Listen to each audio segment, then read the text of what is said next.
সভাপতি উপস্থিত আজকের এই সভাকে যে আলোকিত করেছেন, আজকের এই সভার প্রধান অতিথি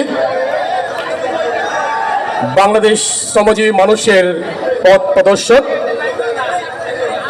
দেশনেত্রী বেগম খালেদা জিয়ার প্রধান সমন্বয়কারী অ্যাডভোকেট শামসুর রহমান শিমুল বিশ্বাস, এখানে প্রধান বক্তা হিসেবে উপস্থিত আছেন এই এলাকার মা মাটি ও মানুষের নেতা জনাব আমিনুল হক ভাই সহ মঞ্চে উপস্থিত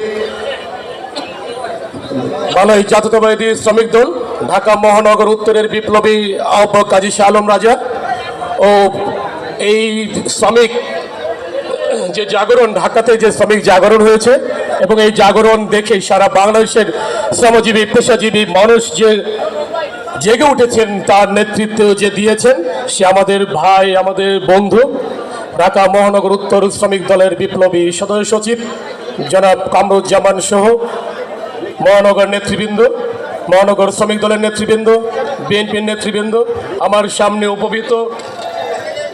উপস্থিত বিভিন্ন ওয়ার্ড ইউনিট থেকে আগত শ্রমিক দল, ছাত্র দল, যুবদল, মহিলা দল, কৃষক দল, তাঁতি দল সহ বিএনপি ও সকল সহযোগী সংগঠনের নেতৃবৃন্দ, সবাইকে বাংলাদেশ জাতীয়তাবাদী শ্রমিক দল ঢাকা মহানগর উত্তরের পক্ষ থেকে বিপ্লবী সালাম, আসসালামু আলাইকুম।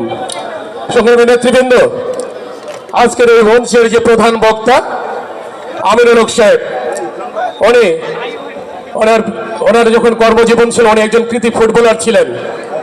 উনি শুধু বুক দিয়ে, মাথা দিয়ে শুধু ফুটবলের গোলই রক্ষা করেন নাই, উনি দেশ মাতৃকাকে সুস্থ এবং রাখার জন্য উনি বুক দিয়ে, মাথা দিয়ে কিন্তু এই বুলেট, হায়নাদের বুলেটও কিন্তু বহন করেছেন। কি করেছেন না? সামনে যে নির্বাচন আসছে, তারেক রহমান বলেছেন যদি আপনারা যদি ফ্যাসিজমের যদি জবাব দিতে চান, যদি এদের হামলা মামলা দুর্নীতি গুমের যদি হিসাব যদি বদলার যদি প্রতিশোধ দিতে চান, তাহলে কোনো হিংসাতার মাধ্যমে নয়, আমাদের তার ঘোষিত যে 31 দফা, যে বাংলাদেশের যে মুক্তির সনদ, বাংলাদেশকে মেরামতের যে সনদ, এই 31 দফাকে বাংলাদেশের প্রত্যেকটা ঘরে ঘরে পৌঁছে দিতে হবে। 31 দফার মাধ্যমে নতুন বাংলাদেশ গড়ে তুলতে হবে, তাহলে এই ফ্যাসিজমের জবাব দেওয়া হবে। কি নেতৃবৃন্দ, আপনারা কি রাজি আছেন? 31 দফা কি প্রত্যেকটা ঘরে প্রত্যেকটা মানুষের কাছে পৌঁছানো যাবে না? আপনাদের উপর দায়িত্ব। দেশ নায়ক তারেক রহমানের ঘোষিত রাষ্ট্র মেরামতের 31 দফা, এই 31 দফা যদি আমরা যদি বাংলাদেশের প্রত্যেকটা ঘরে প্রত্যেকটা শ্রমিক মেহনতি মানুষের কাছে যদি পৌঁছে দিতে পারি, 19 দফার মাধ্যমে যেরকম শহীদ প্রেসিডেন্ট জিয়া রহমান নিরঙ্কুশ সংখ্যাগরিষ্ঠের মাধ্যম দিয়ে বাংলাদেশের সরকার গঠন করেছিলেন, দেশনেত্রী বেগম খালেদা জিয়া দেশ বাঁচাও মানুষ বাঁচাও এই স্লোগানের মাধ্যম দিয়ে 1991 সালে স্বৈরাচারকে পতন করে এই বাংলাদেশের সরকার গঠন করেছিলেন।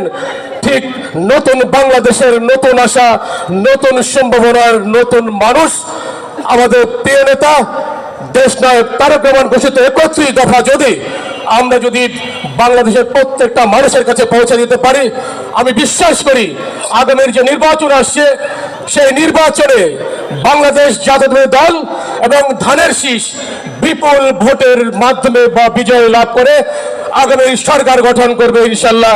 এই আশাবাদ ব্যক্ত করে আপনাদের সবার সুস্থ মঙ্গল কামনা করে আমার বক্তব্য শেষ করছি। আল্লাহ হাফেজ। বাংলাদেশ জিন্দাবাদ, বাংলাদেশ জাতীয়তাবাদী শ্রমিক দল জিন্দাবাদ, বাংলাদেশ জাতীয়তাবাদী শ্রমিক দল রূপনগর থানা জিন্দাবাদ, দেশনেত্রী বেগম খালেদা জিয়া দীর্ঘজীবী হোক, দেশ নায়ক তারেক রহমান জিন্দাবাদ, পার্টির প্রতিষ্ঠাতা চেয়ারম্যান শহীদ প্রেসিডেন্ট জিয়া রহমান অমর হোক। সবাইকে ধন্যবাদ। আসসালামু আলাইকুম।